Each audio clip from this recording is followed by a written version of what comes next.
Now here's the question. Everything I've just told you, how in the world and where do you get it from? Well, you would hope that it comes from people that were actually living at that time, right? And from people who are actually living there, right? Eyewitnesses, like we have with Jesus. Matthew, he was an eyewitness. John, he was an eyewitness. You would hope the same thing would work with Islam. Well, let's go and see what we find. Yet no one's asking the same question of Islam until we are now going to do it tonight. So I'm going to make it one step further. Comparative between these two. When we compare these two different genres of literature, Christianity knows everything about the book, the man, and the place within 15 to 60 years. Islam has to wait 200 to 300 years. Which do you think is more authoritative? Look at the comparison, folks. Thank God we don't have that problem. Mecca is enormously important. Remember, Islam is dependent on three legs. You take out one of the legs, the other two collapse. So if you start with the book, the man, and the place for the three legs, if you start to confront Mecca, it starts to teeter.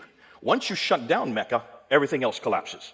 Because if there is no Mecca, then it doesn't matter who Muhammad is or what the name is or where you find him, he's not in Mecca, right? And if he's not in Mecca, then what Muhammad are we talking about? And it doesn't matter what Quran we're looking at, it's not from Mecca. If it's not from Mecca, bingo, then you've got a different Quran. So Tonight, we confront Islam's foundational pillars: the book, the man, and the place. Dr. J. Smith rigorously investigates the historical and textual evidence, exposing glaring problems with traditional claims about the Quran, Muhammad, and Mecca. Prepare to witness how historical scrutiny humbles confident assertions, revealing why these pillars are teetering. This is the intellectual showdown you won't want to miss.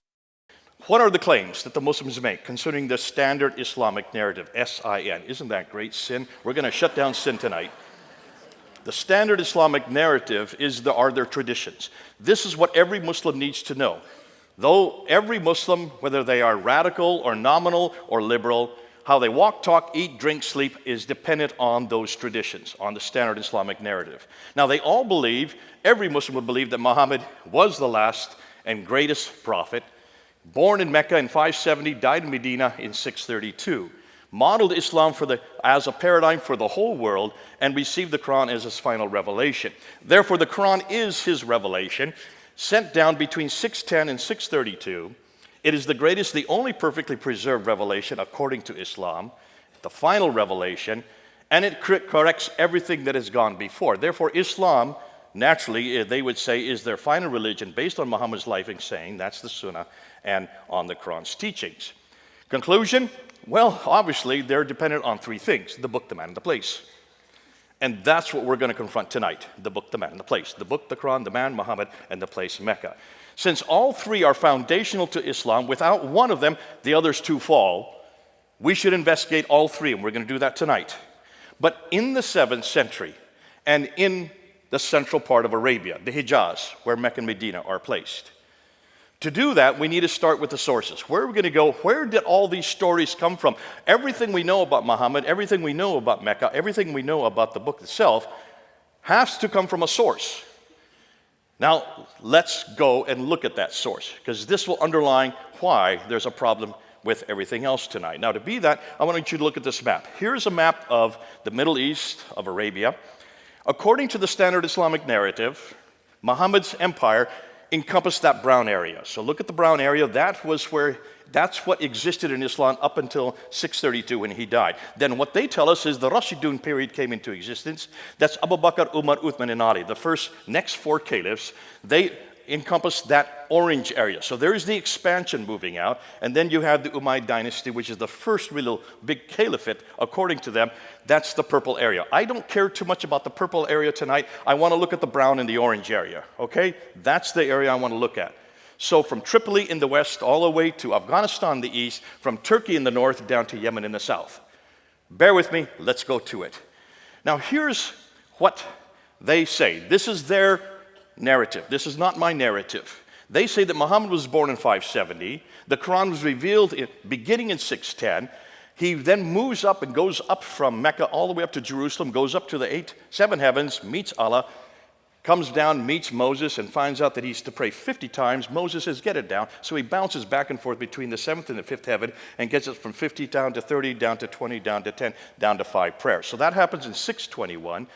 He then moves out of Mecca, moves up to Medina in 622, comes and takes over Mecca and defeats Mecca in 633, and then dies in 632. So that's the life of Muhammad according to their traditions. Once he dies, Abu Bakr takes over for 2 years. He dies peacefully. And then comes Umar, who takes over for 10 years. He does not die peacefully. He is killed.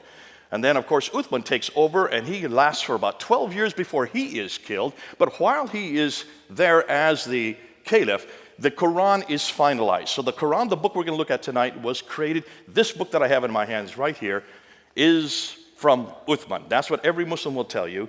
And then when he is killed, Ali takes over, and he only lasts about 5 years before he is defeated there at the Battle of Siffin by Muawiyah. So, conclusion, Islam was fully formed in the Hijaz by 661. That's what they say. Do you all believe that? We'll say yes for now, okay? In about an hour, you can say no. But for now, let's just say yes. Go with me. Now, here's the question. Everything I've just told you, how in the world and where do you get it from? Well, you would hope that it comes from people that were actually living at that time, right? And from people who are actually living there, right? Eyewitnesses, like we have with Jesus. Matthew, he was an eyewitness. John, he was an eyewitness. You would hope the same thing would work with Islam. Well, let's go and see what we find. In order to know who Muhammad was, everything that we happened, everything that I've just showed you, we need to go back to the sources for all these stories. Now, Muhammad dies in 632. The first source we get are what we know is his biography, known as the Sirah. So who wrote the biography? Somebody who knew Muhammad, right? No. The first one they claim who writes it down was Ibn Ishaq, who died in 765. That's 130 years after Muhammad. Is there a problem there, folks? Okay, you're coming with me. Let's continue. But we don't have Ibn Ishaq. We have to go to this guy here, Ibn Hisham. He is the one that actually writes down what Ibn Ishaq says, throws out most of it, and only retains what he likes. He dies in 833. After him comes Al-Waqidi, who dies in 835. That's what we know about Muhammad. Nothing from Ibn Ishaq. So let's just get rid of Ibn Ishaq. Whoop, there he goes. But that's not the only thing we have. That's not the only. We have an enormous amount of material on Muhammad, on what he says. This is known as the Hadith. And the sayings, these are the sayings of what Muhammad said. They were first written down by Al-Bukhari.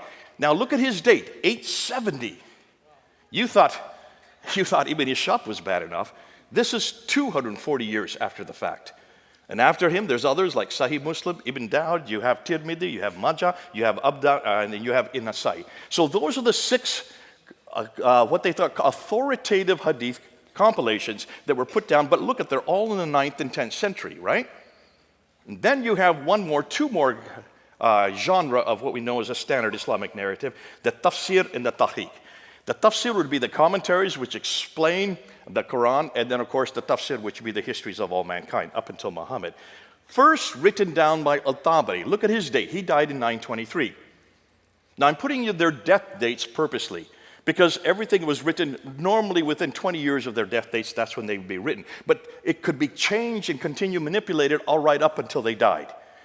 Notice, everything I've showed you doesn't even begin to get written down for 200 years. 200 years after Muhammad died, you get the Sirah, then you get the Hadith, another 240 years, and it's not till the 10th century that you even get the Tafsir and the Tahqiq. Abdul Malik's name I'm putting up there because he's the first one to introduce us to anybody called Muhammad. Look, when he introduced that, he introduces it in 692. Muhammad died in 632. You've got 60 years before he's even introduced into the world stage. Does that bother any of you? But the Muhammad we're going to talk about, the Muhammad of Islam, that Muhammad was introduced by these people, the Abbasids. And they do so, they come to power in 749. The Muhammad that we look at is all their invention. And they had 84 years to finally get down his biography, and about 100 years to get down his sayings, and of course, the other two genres. So, Muhammad was revealed 84 years after the Abbasids created him, 141 years after he was first introduced, yet 200 years after he supposedly lived. These are all too late. Now, on top of that, let's take a look at the people that introduced him. Look where they lived. Everything we've been told, they say, happens in Mecca, Medina. That's the Hijaz. That's the central part of Arabia. Those two green circles.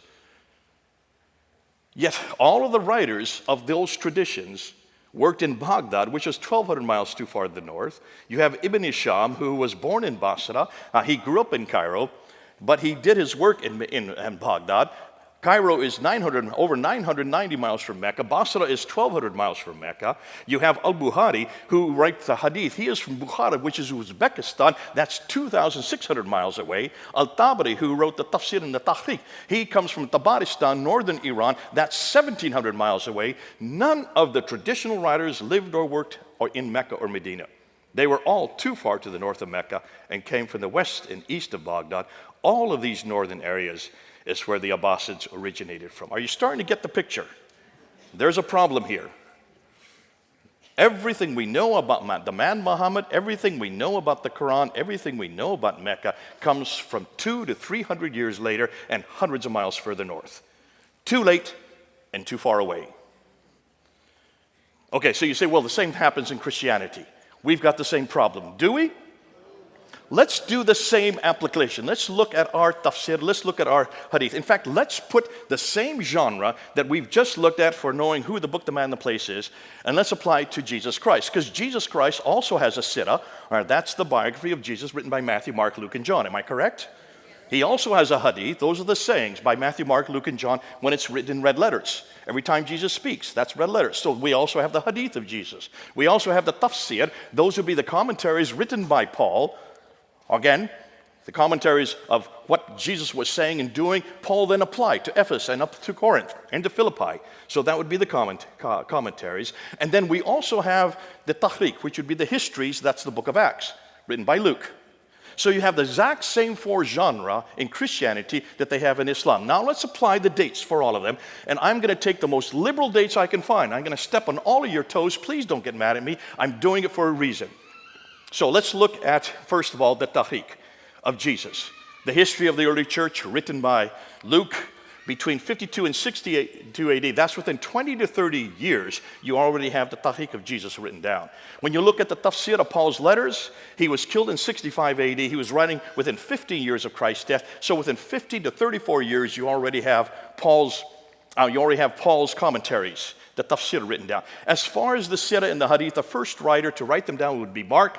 70 AD, that's within 37 years. You have Matthew and Luke coming right along, 80 years after, and then finally we end with John, who is the last to write the sirah and the hadith of Jesus. That's within 57 years. What that means is that within 29 to 57 years, all of Christ's hadith, sirah, tafsir, and tahriq have been put together.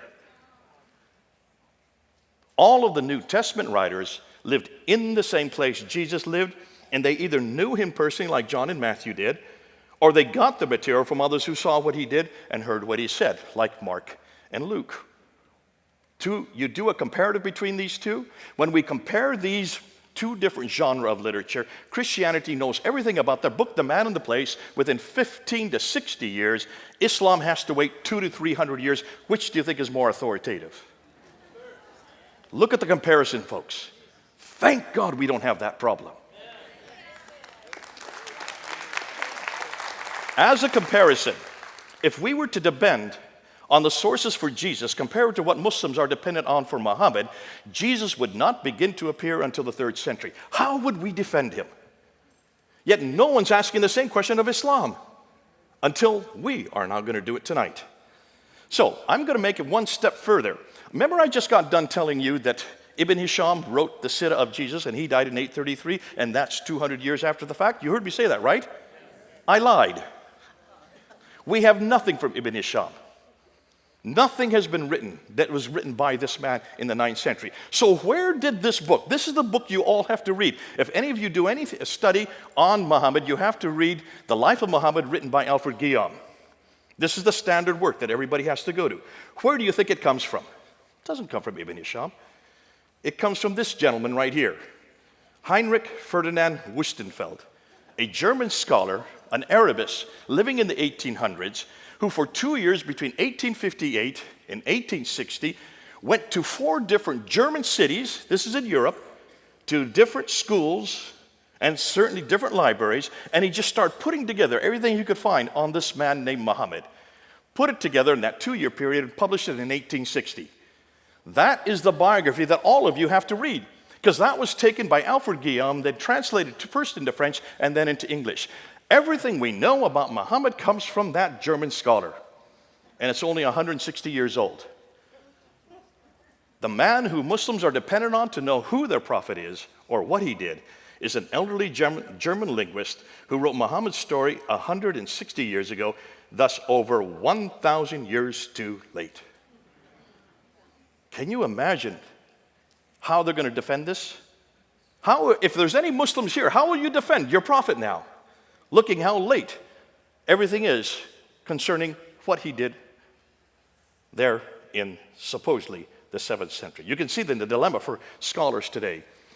Their conclusions are Islam as we know it did not exist in the 7th century, but evolved over a period of 200 to 300 years. The Quran probably was not revealed to one man in 22 years, like Muslims tell us, but likely evolved over a period of 50 to 100 years. The conclusion, the history of Islam, at least from the time of the Caliph Abdul Malik, 685 to 705 and before, is a later fabrication. A later fabrication. Now, if that were the case, the problem is, well, what are we going to do? How is it?